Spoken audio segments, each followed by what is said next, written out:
Que pareciera que no dice mucho, que pareciera que es solamente formalismo, pero hay mucho. La palabra de Dios, toda la palabra de Dios es útil para enseñar, para redarguir, para instruir.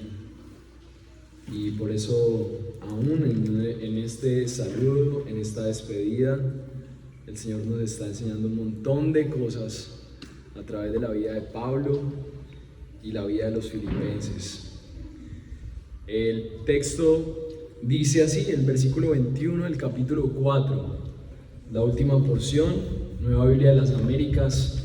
Como siempre, le quiero invitar a que pueda seguirnos en el texto y que podamos ser bendecidos por el Señor en este tiempo. Dice la palabra de Dios: saluden a todos los santos en Cristo Jesús. Los hermanos que están conmigo los saludan. Todos los santos los saludan, especialmente los de la casa del César. La gracia del Señor Jesucristo sea con el espíritu de ustedes.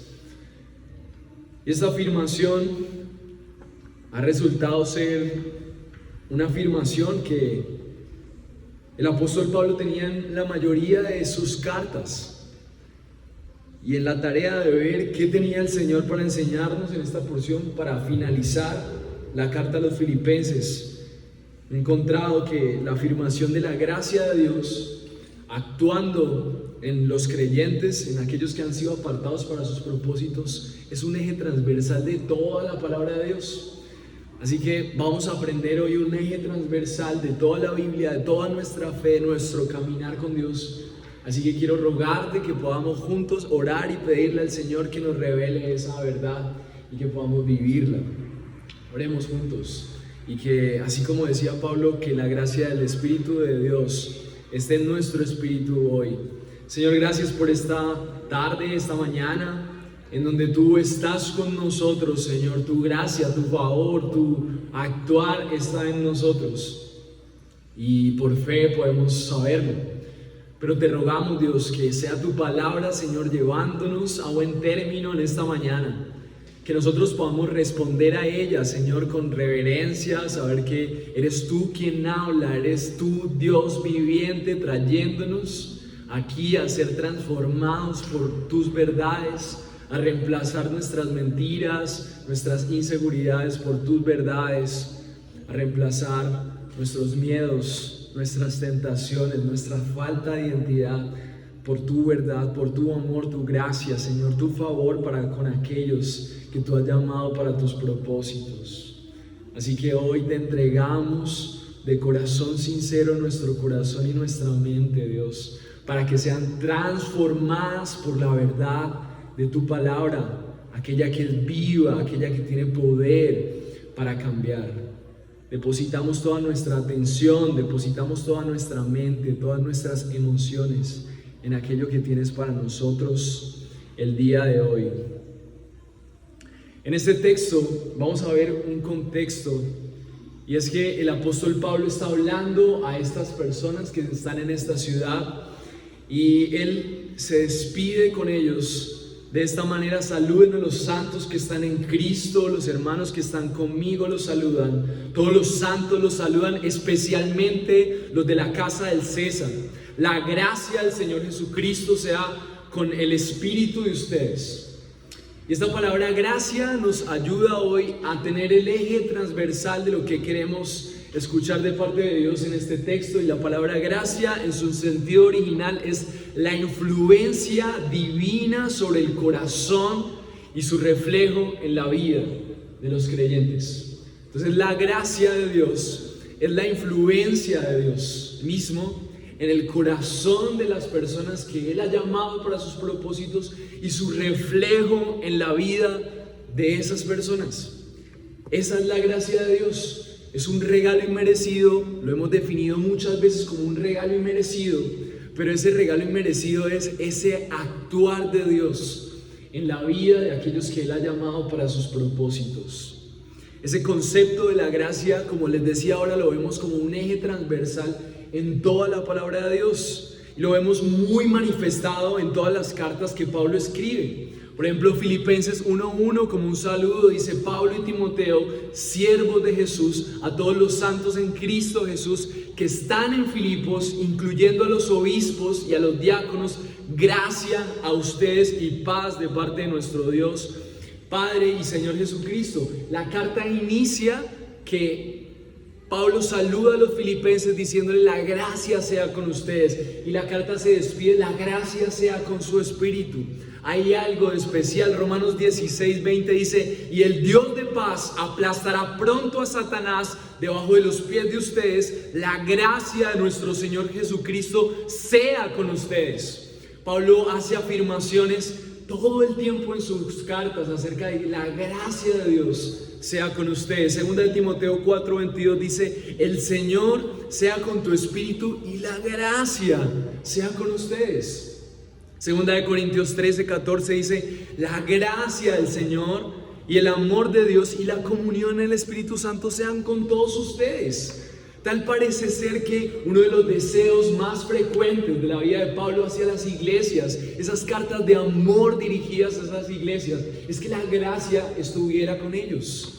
Entonces, si hay algo repetitivo en esas cartas y si hay algo que Pablo deseaba amorosamente para esos creyentes, que la gracia sea con ellos, pues debe ser algo que hoy nosotros debemos entender. Debe ser algo muy hermoso, debe ser algo que llena nuestros corazones de gracia, de amor, de tantas cosas que solamente Dios puede darnos. Pero la pregunta es: ¿qué es esa gracia?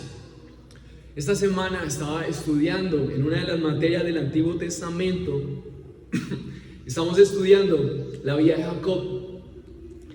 Y el Señor me trajo una conexión con esta porción que quiero compartírsela de verdad, mis hermanos, de todo corazón, porque me identifiqué tanto con la vida de Jacob. El Señor prometió a Abraham un pueblo de una gran descendencia que iba a adorarle, que iba a ser su pueblo, que iba a ser su Dios. Voy a parafrasear un poco para no demorarme mucho acerca de la promesa de Dios con Abraham. Y entonces Abraham, después de mucho dudar de esa fe, Dios le da un hijo, Dios le pide que lo sacrifique. Al final Dios provee un sacrificio. Isaac, el hijo de la promesa, entonces se convierte en la esperanza de que va a venir ese pueblo que Dios ha prometido a Abraham. Y entonces Isaac repite la historia de su papá y en medio de dudas, él tiene dos hijos, Jacob y Esaú. Y en medio de ese momento de dar a luz a estos hijos, entonces su esposa da a luz a estos hijos y sale uno primero, que es Esaú, y después sale Jacob. Y Jacob sale con una figura curiosa, y es que él empieza a salir del vientre de su madre con su mano puesta en el pie de su hermano. Y entonces eso fue razón suficiente para que su familia pusiera en su nombre Jacob, que significa el que toma el pie del otro.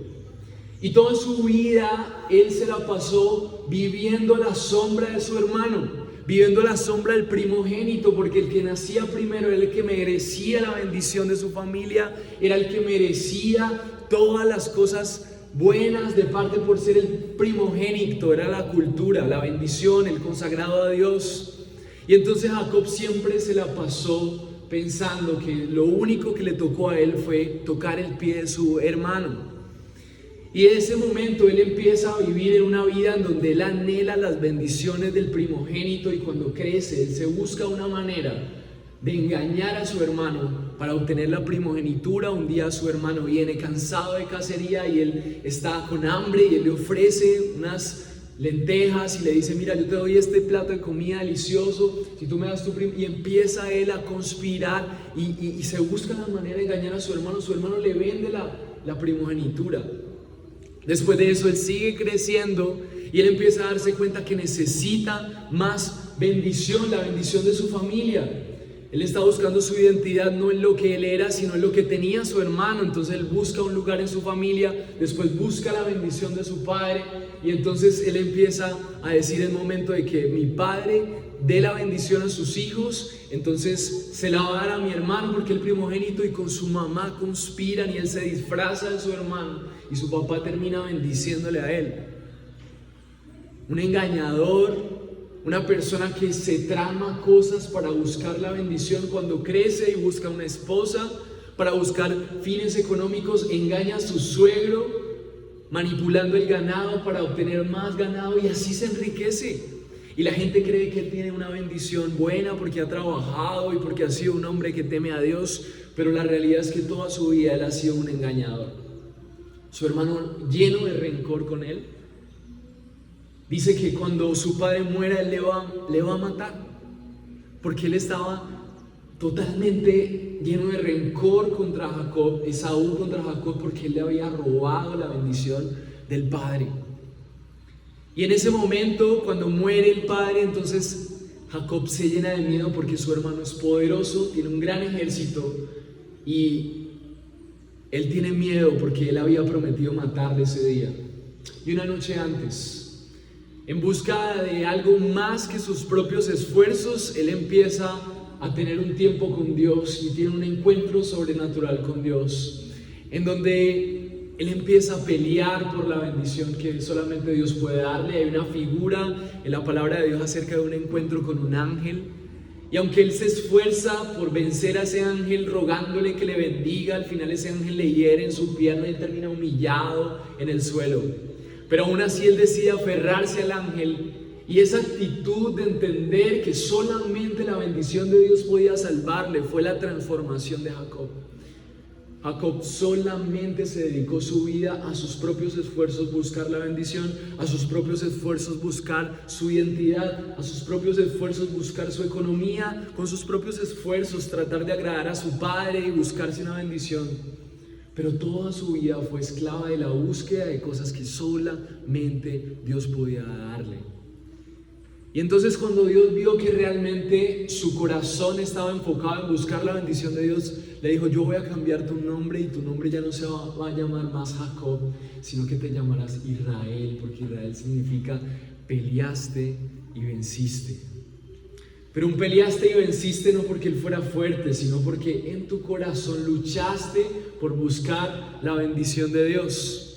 Y este se convirtió para mí en un eje transversal de toda la palabra de Dios, porque lo que Dios espera de su pueblo, así como el representante principal, Israel, es llamado Israel por ese momento, en donde Jacob peleó por encontrar en Dios lo que solamente Dios podía darle. Y lo que está contando aquí Pablo, y lo que es su interés, es que los filipenses, los corintios, la gente en Roma, ustedes, yo, todos entendamos que todo lo que nosotros estamos buscando, todo lo que nosotros anhelamos de la vida, no es más que la bendición de Dios, la gracia que actúa en nuestro favor. Lo que nosotros deseamos en tantas cosas que queremos conseguir solamente es un pequeño destello de lo que realmente necesitamos nosotros. Necesitamos la gracia de Dios que actúe en nuestros corazones, familias, proyectos y toda nuestra vida. Y por eso Pablo lo repetía y una y otra vez. Él fue denominado Israel Jacob, solamente porque la gracia de Dios actuó en su corazón para ayudarle a entender que toda su vida había sido un fracaso de buscar bendición en cosas que no fueran Dios.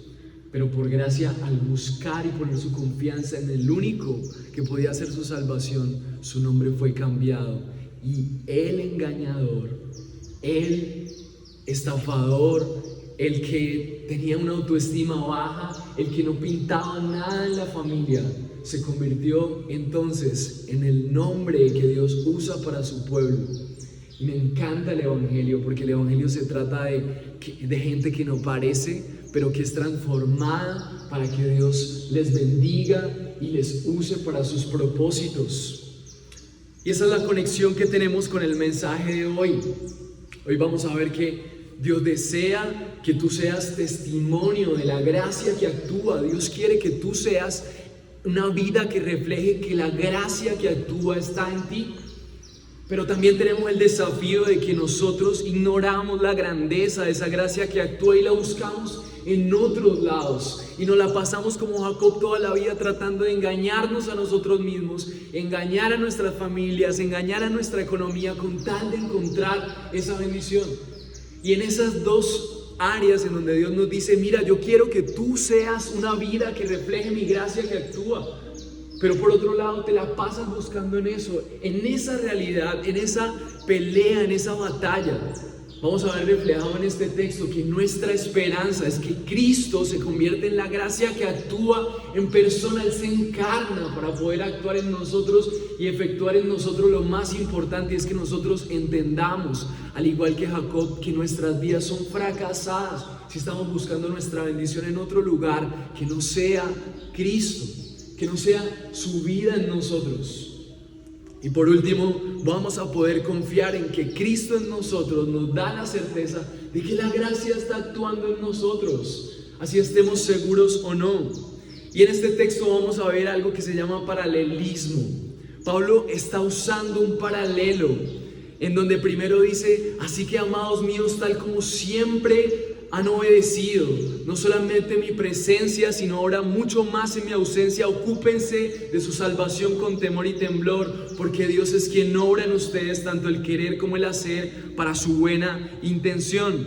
Este texto que ya hemos predicado, que está en el capítulo 2, versículo 12 y 13, nos ayuda a ver ese paralelismo que también vemos en estos últimos versículos de la carta. Pablo está diciendo que hay personas, primero, así como dice este texto, hay gente que es una persona que ha sido salvada, pero que tiene que ocuparse de su salvación con temor y temblor. Y por otro lado, la certeza de que Dios es quien actúa en nosotros el querer como el hacer.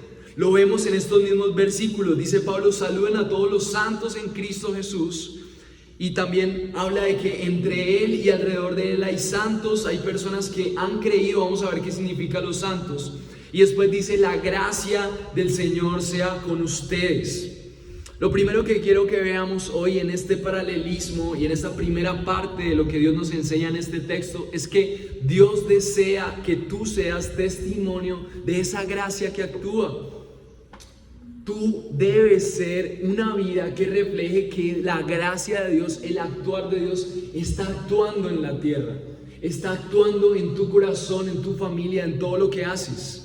El versículo 21 dice, saluden a todos los santos en Cristo Jesús. Saluden. Y ese versículo nos deja ver que Pablo está diciendo, es necesario que ustedes conecten, les hagan saber a esas personas que nosotros queremos saludarles a ellos. ¿Por qué quieren saludarles? Porque ellos podían pensar dentro de muchas personas que habitaban en la ciudad de Filipo, que había unas personas particularmente a las que se les podía saludar, porque ellos tenían una característica, dice el versículo 21, saluden a todos los santos en Cristo Jesús. ¿Y qué quiere decir entonces los santos? Muchas veces hemos entendido que la palabra santos son personas apartadas, no son personas perfectas, sino que han sido personas apartadas para los propósitos de Dios. ¿Y cómo podía alguien recibir una carta y responder a esa orden? Mira, salúdame a los santos. ¿Por qué ellos podían saludar a los santos? ¿Y quién podía hacer esto? Y la razón por la cual ellos podían saludar a los santos era porque la vida de esas personas era evidente de que la gracia de Dios estaba actuando en ellos. Pablo podía decir, saluda a los santos, porque era evidente quiénes eran. Era evidente que ellos manifestaban con toda su vida que ellos habían sido apartados para los propósitos de Dios. No eran pastores solamente, no eran misioneros solamente, también eran personas como ustedes que asistían a un lugar, pero su vida reflejaba que ellos eran apartados para los propósitos de Dios. Y otra pregunta que nos podemos hacer es, ¿quién podía saludar a los santos? En la carta a los Filipenses, empezando el saludo, Pablo dice, Pablo y Timoteo, o sea, diciendo que Pablo y Timoteo habían saludado, siervos de Jesucristo, a todos los santos en Cristo Jesús que están en Filipos, incluyendo a los obispos y a los diáconos. O sea, la carta está escrita para las personas que era claro que tenían una vida consagrada a Dios. Era escrita a los obispos, que son los pastores, una palabra intercambiada por los pastores, y a los siervos, que eran los diáconos. Entonces, cuando Pablo dice salúdenlos a ellos, es porque ellos tienen la capacidad, la iglesia en Filipo tiene la capacidad, por lo que entiende de parte de Dios, de diferenciar quiénes son los santos. Entonces, el primer punto que quiero que veamos hoy es que Dios espera que tú seas una vida que refleje la gracia que actúa. Pero ¿quién dice que en tu vida está actuando la gracia de Dios? Hay muchas personas que están diciendo no, por gracia de Dios, y el dicho es gracias a Dios, y todo el mundo habla de eso, pero la pregunta es, ¿sus vidas son coherentes a una vida que realmente nos dice que la gracia de Dios está actuando en ellos? Pues los únicos que tienen la facultad de decir si realmente eso es verdad es la iglesia conformada por las personas que son denominadas santos conforme a su carácter, conforme a la obra de Cristo. Entonces de eso nos dice muchas cosas, como por ejemplo la membresía.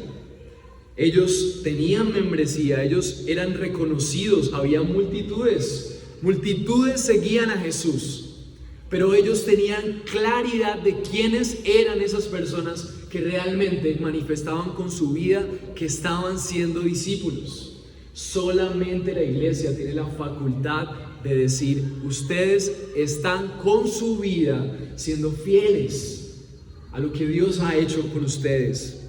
La iglesia debe ser una comunidad que representa el actuar de la gracia. ¿Y por qué esto es tan importante? Porque para Pablo era tan importante que ese saludo y esa fraternidad, eso era como una comunidad muy cerrada. Quiero que sepan ellos, como si Pablo quisiera decirles cuando dicen saludos, yo quiero que ellos sepan que yo les conozco. Yo quiero que ellos sepan que yo con este saludo y con esta carta quiero animarles, que ellos se den cuenta que yo me estoy dando cuenta de su caminar fiel, de la diferencia que hay entre ellos y otra persona cualquiera en la ciudad de Filipo. Y este saludo nos recuerda que este saludo es precisamente para esas personas y que nosotros debemos ser animados por decir, yo debo ser de esas personas que Pablo saludaría. Es una buena pregunta. ¿Tú serías de esas personas a las que Pablo conoce como aquellos que su vida manifiesta que la gracia de Dios está actuando en él? Y la pregunta es, ¿por qué es tan importante que se salude y que se diferencie a los santos? ¿Por qué es tan importante? Y la respuesta es porque el nombre del Señor está en juego.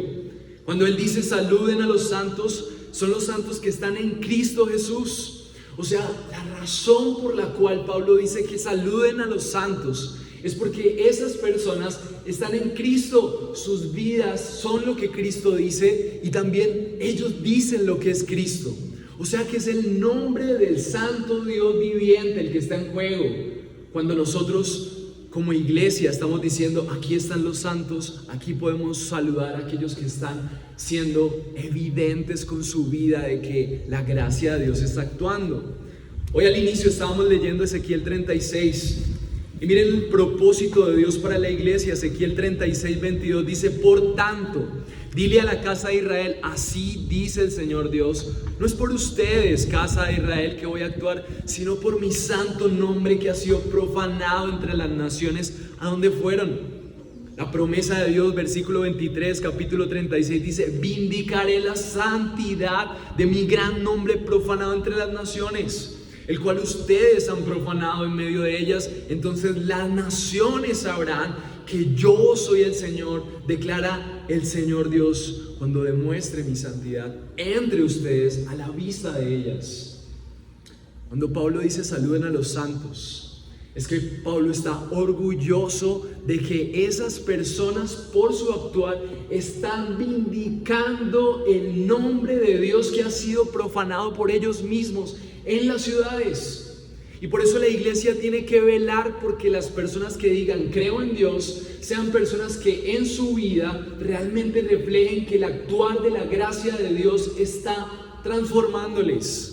Porque es el nombre del Dios viviente que está en juego. Dios llama a su pueblo porque Él quiere reflejar su santidad ante las ciudades. Entonces es muy importante que nosotros podamos ver este saludo como una manera en la que Pablo estaba separando lo vil de lo santo. Dios ama que nosotros podamos ser ese pueblo, que nosotros podamos hacer diferenciación. ¿Qué se hacía? Por ejemplo, 1 Corintios 5:1. Pablo da una orden muy clara acerca de que debe haber una diferenciación. 1 Corintios 5:1 dice: en efecto, se oye que entre ustedes hay inmoralidad. Pablo está hablando de un caso en la iglesia. En efecto, se oye que entre ustedes hay inmoralidad, y una inmoralidad tal que no existe siquiera entre los gentiles, al extremo de que alguien tiene la mujer de su padre, y ustedes se han vuelto arrogantes en lugar de haberse entristecido para que el que entre ustedes ha cometido esta acción fuera expulsado en medio de ustedes. Pablo quiere hacer una clara diferenciación entre las personas que realmente han vivido vidas coherentes a la gracia que Dios actúa y las personas que están entre nosotros y que han llegado pero que realmente están tomando esto como no algo serio. Entonces, más adelante, en el versículo 9, ese mismo capítulo, Pablo les hace una claridad. Una cosa que quiero dejar claro es que Dios no quiere rechazar a los pecadores. Dios no quiere que tú te la pases juzgando a la gente afuera. Mira la claridad que hace Pablo. Dice: en mi carta escribí que ustedes no estuvieran en compañía de personas inmorales. Pero miren lo que dice, la aclaración que dice Pablo: no me refería a la gente inmoral de este mundo, o a los codiciosos, o a los estafadores, o a los idólatras, porque entonces tendrían ustedes que salirse del mundo. Sino en efecto les escribí que no anduvieran en compañía de ninguno que, llamándose hermano, es una persona inmoral, avaro, idólatra, o difamador, o borracho, o estafador. Con esa persona ni siquiera coman. Dice Pablo: pues ¿por qué juzgar yo a los de afuera? ¿No juzgan ustedes a los que están dentro de la iglesia? Pero Dios juzga a los que están afuera. Expulsen al malvado entre ustedes, otra vez expúlsenlo. Entonces lo que está diciendo Pablo es que Dios nos deja claro que en la iglesia tenemos que tener claro quiénes son esas personas en las que la gracia de Dios está actuando. Y que afuera nosotros podemos tener contacto con avaros, con idólatras, con codiciosos, pero los de afuera se encarga el Señor. Pero la iglesia tiene que hacer ese tipo de diferenciaciones como las que Pablo hacía. Saluden a los santos. No saluden a todos los filipenses, a todos los que habitan en esa ciudad. Esta carta es para los que en evidencia sus vidas reflejan que la gracia de Dios está actuando en ellas. Esta carta es para ellos. Son una corporación del reino. Y Pablo también dice en el mismo versículo que está en adelante, dice: todos los santos los saludan también. O sea, habían santos con él. Él diferenciaba a personas que le rodeaban y él podía decir: aquí también hay santos, y ellos también los saludan. Hay una conexión entre esas personas. Los hermanos que están conmigo les saludan. Hay una dinámica de reconocimiento en la iglesia del Señor. En la iglesia del Señor debe haber una dinámica en donde tú con tus ojos, con tu vida, con tu caminar puedas evidenciar efectivamente quiénes son esos. Dios se glorifica en eso. ¿Y qué es lo que reconocían? ¿Qué es lo que ellos podían ver? 1 Corintios 1:30, habían dos características que ellos veían. Primero, una gran gracia que actúa. En el versículo 23 vemos que Pablo dice: y la gracia del Señor sea con el espíritu de ustedes. Pablo podía asegurar que la gracia de Dios podía estar en ellos porque era evidente que esa gracia había comenzado. 1 Corintios 1:30 dice: pero por obra suya ustedes están en Cristo Jesús, el cual se hizo para nosotros sabiduría de Dios, justificación, santificación y redención. ¿Qué es lo que se podía ver en esas personas? Que la gracia de Dios había actuado primeramente para justificarles de sus pecados, para liberarles de su pecado, para apartarlos. Mis hermanos, Dios no está buscando gente perfecta.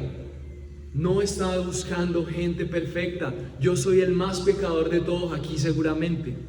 Pero Dios, una vez que comienza su obra en Cristo, dice 1 Corintios 1:30, ya fue culminada toda la obra de redención. En Cristo, por fe, se hizo para nosotros sabiduría de Dios, nos ha justificado nuestros pecados, nos ha santificado, nos ha apartado y nos ha redimido, nos ha liberado. Entonces, mis hermanos, la obra de Dios no está totalmente visible ante nuestros ojos, pero una vez que eso comienza, tú tienes que tener una evidencia de eso.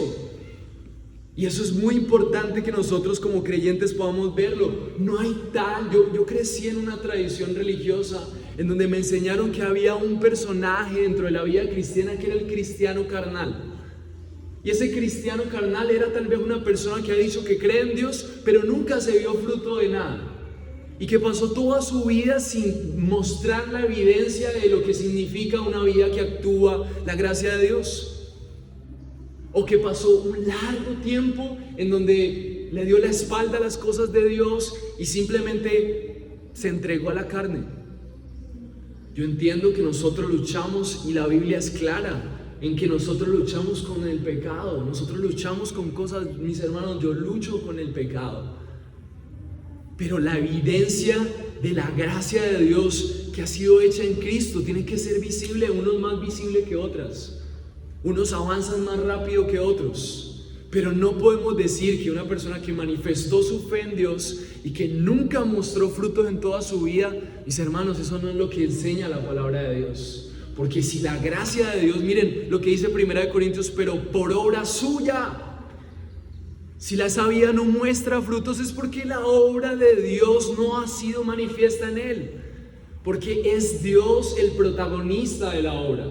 Entonces, ¿qué veían los filipenses? ¿Y qué veía Pablo para decir salúdenmelos a ellos? Pues podía ver la gracia y la gran gracia de Dios que estaba actuando en ellos. ¿En qué? En perdón, en que ellos entendían que ellos eran apartados, en que ellos entendían que eran liberados porque Cristo les liberó de sus pecados. Era evidente.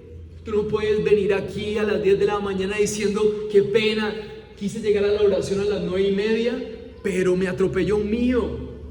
Pero yo veo tu rostro, veo tu ropa, veo tu cuerpo y estás bien. Yo no te puedo creer que a ti te atropelló un mío. Cuando la gracia de Dios, que es más fuerte, más gloriosa y más grande que un mío, te atropella, es evidente. Tiene que verse en ti. Tiene que verse una vida en donde la gracia de Dios actúa. Nadie se ha salvado por decir yo quiero seguir a Jesús. Hay campañas evangelísticas donde por llenar los números dicen 100 personas han recibido a Cristo. ¿Cómo sabemos eso? Nadie se salva por decir yo quiero seguir a Jesús. Nos salvamos, como dice 1 Corintios, nos salvamos por la obra de Cristo que nos ha llamado. Él se hace por nosotros sabiduría primero. O sea, Él se revela en nuestra mente para que nosotros podamos entenderle. Es la única manera. Le amamos porque Él nos amó primero. Entonces, primera característica que se veía en los filipenses, se veía una evidente obra de la gran gracia de Dios. Y por segundo, lo que ellos veían era que ellos, así el versículo 23 dice, la gracia del Señor Jesucristo sea con el espíritu de ustedes. Lo que ellos podían ver era que, aunque ellos eran declarados justos, y ellos eran declarados delante de Dios justos por la justicia de Cristo, ellos también tenían una realidad. Y es que esa realidad era que, aunque ellos eran declarados justos, hay una diferencia, mis hermanos, entre la justificación y la santificación. Hay una diferencia entre que nosotros somos aceptados delante de Dios por la justicia de Cristo, pero mientras nosotros caminemos en esta tierra, nosotros tenemos un peregrinaje en donde necesitamos entregarnos a un proceso en donde nuestra vida empieza a ser coherente con eso que ya fue hecho por Cristo. Y por eso el resumen y la forma en la que hemos reflejado en esta carta de los filipenses es la carta del gozo, pero también es un llamado a que ellos puedan vivir en coherencia en ese gozo. Y cómo hemos reflejado esa gracia que actúa en ellos. Filipenses 3, versículo 12 dice: no es que yo ya lo haya alcanzado. Miren el sentir de Pablo, una persona que ciertamente se entendía salvo, ciertamente se entendía hijo de Dios, ciertamente se entendía salvo, amado por Dios. Pero Filipenses 3:12 nos deja ver el corazón de Pablo, en donde dice, no es que ya lo haya alcanzado, no es que haya llegado a ser perfecto, sino que sigo adelante a fin de poder alcanzar aquello para lo cual también fui alcanzado por Cristo Jesús. Hermanos, yo mismo no considero haber alcanzado, pero una cosa hago, olvidando lo que queda atrás y extendiéndome a lo que está adelante, prosigo a la meta para obtener el premio del supremo llamamiento en Cristo Jesús. Entonces, dos cosas veían los filipenses en aquellos que puedan denominarse santos. Personas que es evidente que la obra de Cristo les había liberado, pero personas que batallaban fielmente para vivir ese proceso de transformación, eran diligentes en conocer más de Dios, en vivir en comunión, en aplicar esas verdades, en confrontar si realmente sus vidas eran coherentes con esa salvación. Entonces Pablo rápidamente, como un buen conocedor de nuestro Señor Jesucristo, cuando conocía a esas personas, podía ver, ahí hay un santo, ahí hay un hombre de paz, ahí hay un hombre que ha sido salvado por la obra de Cristo. Esas dos características. Entonces la conclusión es que Dios, teológicamente la conclusión es que Dios y el hombre cooperan en la santificación. Dios te abre la puerta de la jaula y te respalda en tu caminar, pero tú tienes que coger tu maleta y tienes que llenarla de lo que necesitas para que Dios use esas herramientas y equipe tu vida con los propósitos de Cristo y seas transformado en el caminar. Entonces, el testimonio de los filipenses, mis hermanos amados, era que Pablo desde Roma podía decir, esos filipenses, estamos en otra ciudad, pero su vida, mis hermanos, su vida está moviendo la misión. Desde otras ciudades, Pablo podía decir, los filipenses han sido cambiados de tal manera que nos están inspirando a hacerle frente al imperio más fuerte del mundo, que era Roma. Ellos estaban valientes porque Pablo decía, por personas como esas, sus ofrendas, su entrega, su cambio, su manera de usar sus casas para reunirse, su entrega no por interés, no por religión, y su vida volcada a la misión era una motivación para todos los cristianos de la región. Dios quiere que tu vida sea una vida que refleje la gracia que actúa. Esa es la gloria de Dios en la vida de alguien. Y una pregunta puntual es, ¿tu vida está siendo útil para otros cristianos en su misión de alcanzar a otros? Necesitamos que todo lo que Dios está haciendo en nosotros sea útil para lo que realmente Dios quiere que sea útil, y es que su nombre sea engrandecido en esta ciudad. Uno de los frutos claves es que todas las cosas que los filipenses estaban viviendo estaban siendo útiles para que la misión de Dios avanzara, para que más personas cayeran a los pies de este Dios tan amoroso. ¿Estás viviendo eso en tu vida? Y es una muy buena pregunta. Y la respuesta es porque no vivimos muchas veces en esa gracia que actúa. Porque nuestra vida no está viviendo en coherencia esa misión tan gloriosa de rescate de esta humanidad. El segundo punto que quiero que veamos hoy es que realmente no hay otra razón por la cual nosotros no vivamos en esta coherencia, sino es porque nosotros ignoramos qué significa ser el testimonio de la gracia que actúa. No hay otra razón. Me encanta la conclusión de R.C. Sproul. ¿Por qué no oran los cristianos? Muchas conclusiones son, es que nos da pereza, es que no sabemos cómo hacerlo. No, los cristianos no oran porque ellos no saben que ahí hay una fuente de gracia, hay una fuente de amor, hay una fuente de poder, ahí hay una fuente de misericordia, hay una fuente de fortaleza. Por eso no oran, porque lo ignoran, porque no saben que ahí en la presencia de Dios está todo lo que ellos necesitan. Por eso no oramos. Entonces mi conclusión y lo que vemos en el texto es que la realidad de que las personas no sean coherentes a esa gracia que actúa es porque lo ignoramos.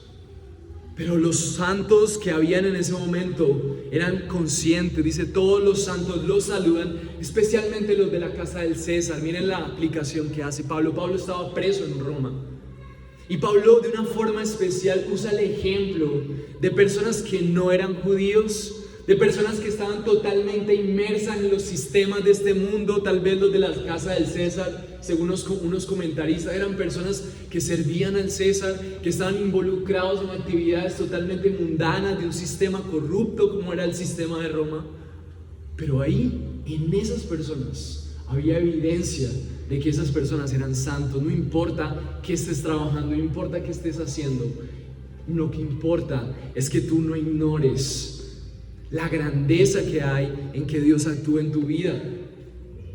Lo que pasó con estos romanos es que el esplendor, la majestad, el poder, el dominio, los caballos, los ejércitos, las riquezas, la sabiduría, la filosofía se convirtieron en poco a comparación de la gracia que actuaba en sus vidas.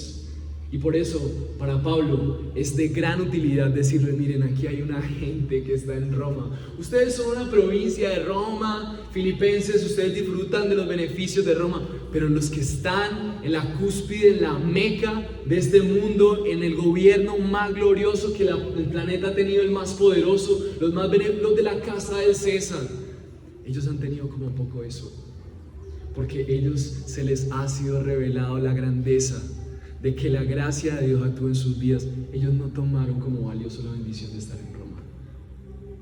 Y yo quiero que tú pienses en esto.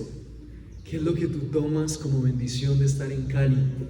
Lo que tú tomas como bendición de estar en el lugar en donde te encuentras, lo que tú tomas como bendición de estar en el trabajo en donde estás, lo que esperas que sería la bendición si lo tuvieras. Y que se te pueda ver en esa realidad, aún en medio de eso que consideras bueno, que tú puedes elegir que tu mayor tesoro es que la gracia de Dios actúe en tu vida, especialmente a los de la casa del César. Filipenses 12:13 dice: así que, hermanos míos, tal como siempre han obedecido, no solamente en mi presencia, sino ahora mucho más en mi ausencia. Miren lo que dice Pablo, dice: ocúpense de su salvación con temor y temblor, porque Dios es quien obra en ustedes tanto el querer como el hacer para su buena intención. Y este verso es un reflejo de este equilibrio entre la santificación y la justificación. Dios les está diciendo a los santos: miren, ustedes que son salvos, ocúpense de su salvación con temor y temblor. Pero ustedes sepan que ustedes han sido justificados, y entonces Dios les va a poner el querer como el hacer para que se haga su buena voluntad, su buena intención. Entonces, ¿cuál es el problema de los cristianos y por qué nosotros nos ignoramos la grandeza de la gracia de Dios actuando en nosotros? ¿Por qué lo ignoramos? Porque estamos descuidando una salvación tan grande como esta. No estamos siendo de esos que se ocupan de su salvación. Los filipenses sabían que la gracia que actuaba en ellos les había apartado, ellos habían sido elegidos, pero ellos estaban aprendiendo de parte de Pablo que esa salvación que fue hecha en Cristo debería ser una salvación que es cuidada. Y la razón por la que muchas veces no estamos viendo el actuar de la gracia de Dios es porque hay mucha negligencia entre nosotros, negligencia para conocer, un trabajo arduo para ser transformado a la imagen de Cristo. Cuando tú veas que hay algo en tu vida que no es coherente a esa gracia que está actuando, tú debes entregarte en cuerpo y alma. Con tu iglesia, con mis hermanos: mi hermano, yo estoy luchando con esto. Que la gente sepa: mira, yo estoy batallando con esta realidad, ayúdame a orar por esto. Y que tus hermanos puedan decirte: mira, yo entiendo esto de parte de Dios en su palabra.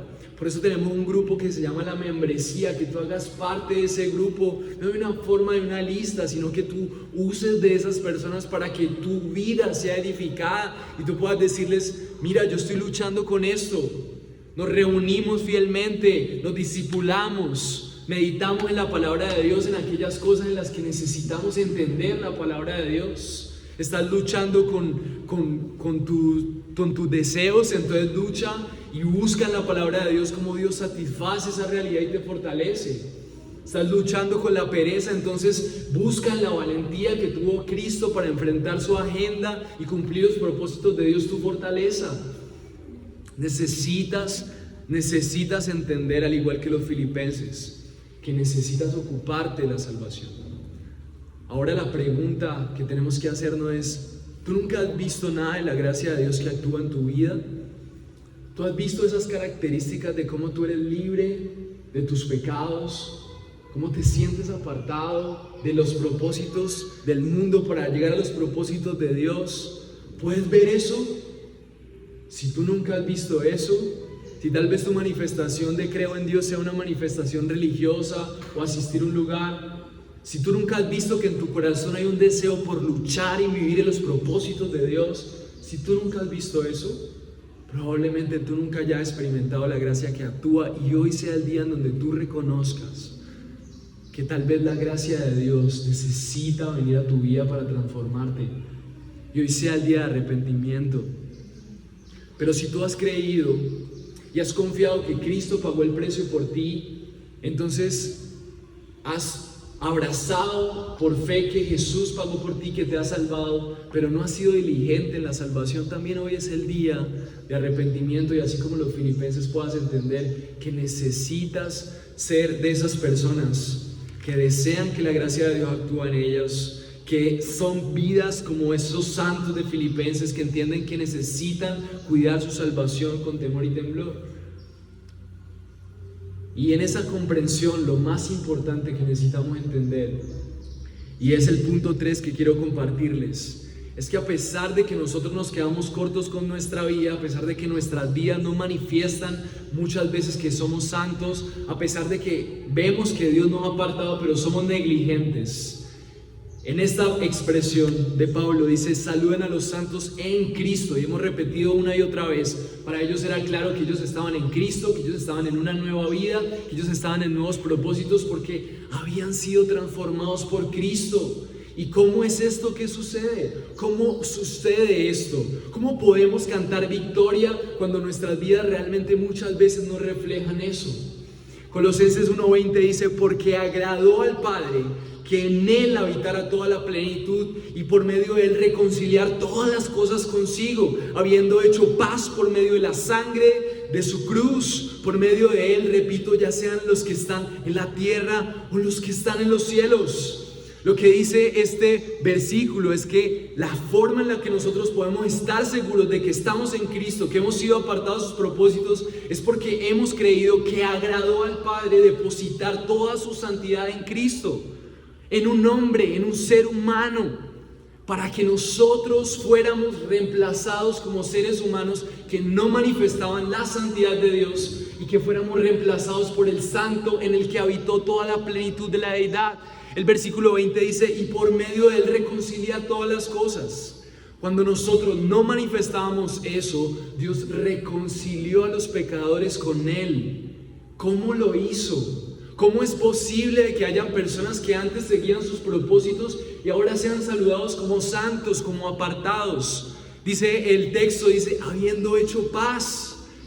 Y lo importante de haber hecho paz es entender que si tú no eres de esas personas que han sido apartados, si tú no eres de esas personas que entienden la importancia de haber sido apartados, estás en guerra con Dios. Que por gracia sí has creído, has sido amado, pero tal vez no te has dado cuenta de la dimensión de lo que pasaba. El Dios santo siempre dijo: sean santos porque yo soy santo, y Él no estaba jugando con eso. Él estaba expresándolo de forma literal, y eso es lo que Él espera para aceptarnos. Pero nosotros no podemos ser de esos santos, y por eso en el que se dispuso toda la plenitud de la deidad en Cristo, en donde fue depositada toda la gloria de Dios, el santo, el que caminó perfecto en cada uno de sus segundos, vemos un reemplazo por nosotros. Y así se hizo paz, porque en nuestro lugar, por medio de la sangre de su cruz, se hizo paz. Por medio de la sangre de su cruz, porque su sangre reemplazó la nuestra. Su sangre, que significa la vida, reemplaza nuestra vida. Por Él nosotros podemos ser llamados santos, porque Él es el santo, por nuestra fe puesta en Él, habiendo hecho paz. Sus manos, que obran la gracia que transforma, fueron traspasadas para que tú seas justificado y para que tengas el respaldo de Él en la transformación. Así que la vida transformada no depende solamente de ti. Fue actuada por Él y por su obra Él va a culminar el proceso. Por eso Filipenses 1:6 dice: estando persuadido de esto, que el que comenzó la buena obra en ustedes la terminará hasta el día de Cristo Jesús. Lo que estaba hablando Pablo era de la gracia que actúa. Eso era lo que sostenía a estos cristianos.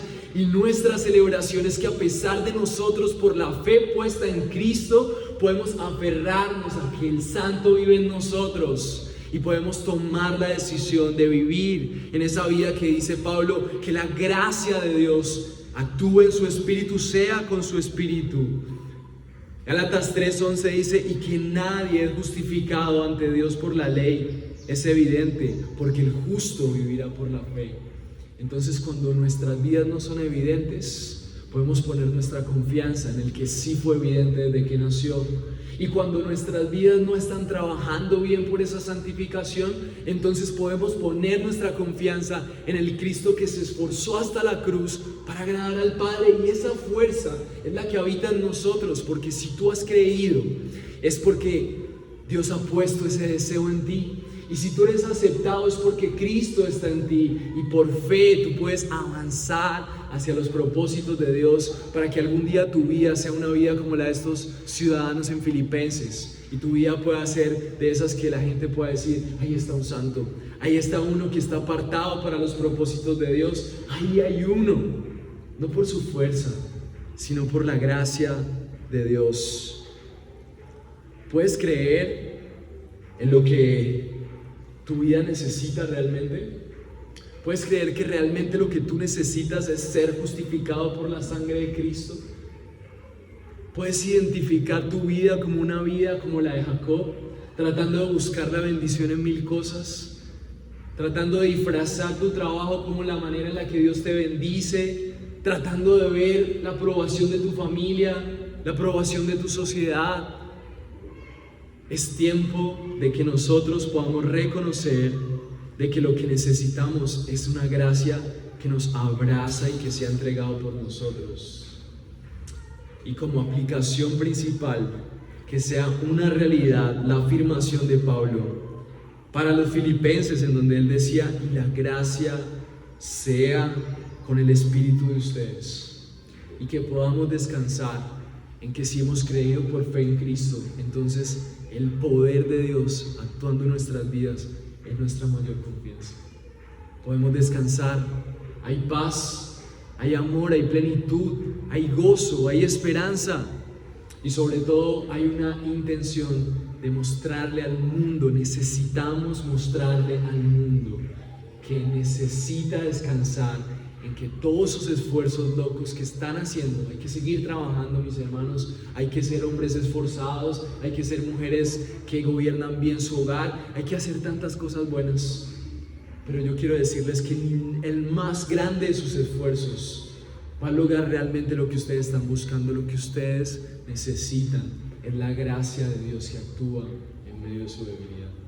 Y tal vez hoy sea el día que, así como Jacob, nosotros podamos ver nuestra vida en retrospectiva, veamos que nuestra vida ha sido un cúmulo de esfuerzos por buscar bendiciones que nunca obtendremos en el trabajo, en personas, en familia, en amores, en economía, en viajes, en esfuerzos, en no sé qué estés buscando. Yo quiero decirte hoy que la gracia que actúa está dispuesta para ti por amor, y puedes abrazarla y aferrarte a ella, porque Cristo murió por gente que no manifestaba su reino.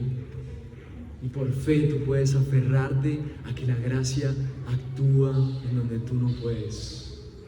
Y ese es el evangelio, que en personas que no son agradables para Dios fueron hechas justificadas, para que la gracia de Dios actúe en ellos. Ellos puedan ser una manifestación al mundo. Necesitamos decirle al mundo que lo que están buscando es la gracia de Dios. Necesitamos contarle a nuestras familias, necesitamos hacer grupos, necesitamos usar diciembre ahorita que vienen las novenas, necesitamos usar toda nuestra vida para decirnos a nosotros mismos y al mundo que lo que el mundo necesita es la bendición de Dios, Es el poder de su gracia capaz de transformar y hacer nuevas todas las cosas. Y hoy esto está dispuesto para ti. Y yo quiero invitarte que tú te alegres por eso. Y que terminemos orando y dándole gracias a Dios. Y vamos a cantar esta canción. Esta canción es nueva, no sé si lo notaron. Y esta canción se llama Promesas. Y quiero que mientras oramos podamos recordar que Dios ha cumplido sus promesas. Hoy podemos aferrarnos a la fe que tuvo Jacob. ¿Saben por qué? ¿Saben hace cuánto vivió Jacob esa batalla? Nosotros podemos aferrarnos a la misma fe que tuvo Abraham, porque Dios siempre ha sido fiel. No tenemos otra cosa más segura. Y yo quiero que oremos y que le entreguemos al Señor nuestra mente y que podamos aferrarnos a sus palabras fieles. Señor, gracias por esta tarde. Gracias por la oportunidad que nos das, Dios, de recordar que no tenemos otra cosa más estable que tu gracia actuando en nosotros. Que no tenemos otra cosa más estable que ser llamados tus hijos. No tenemos otra cosa más segura que ver cómo tú transformas nuestro corazón en áreas donde nosotros no podíamos ser transformados. No tenemos otra cosa más segura que ver tu poder en nuestra debilidad.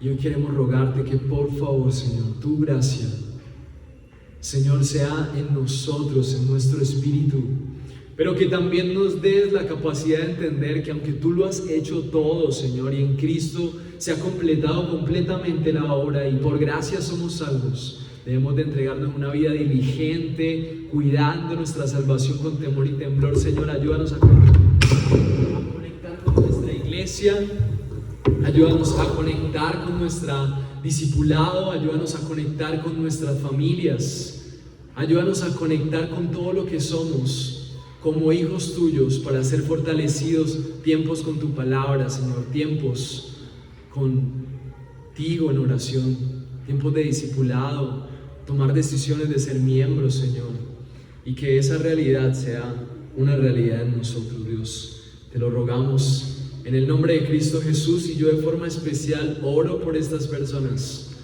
para que tú les envíes, Señor, a proclamar que lo que ellos y lo que el mundo necesita es tu gracia que actúa en nosotros solo porque tú eres fiel, Señor. Te oro por eso, Señor, y te ruego que les hagas entender que ellos son la forma en la que tú le muestras al mundo de tu bendición. Así como tú te encarnaste, que ellos puedan encarnarse en el lugar en donde están para hablar de tu gracia que actúa en nuestra debilidad. Señor, celebramos tu fidelidad y nos aferramos a ella. Te invito a que te pongas de pie y que terminemos cantándole en esta canción que habla acerca de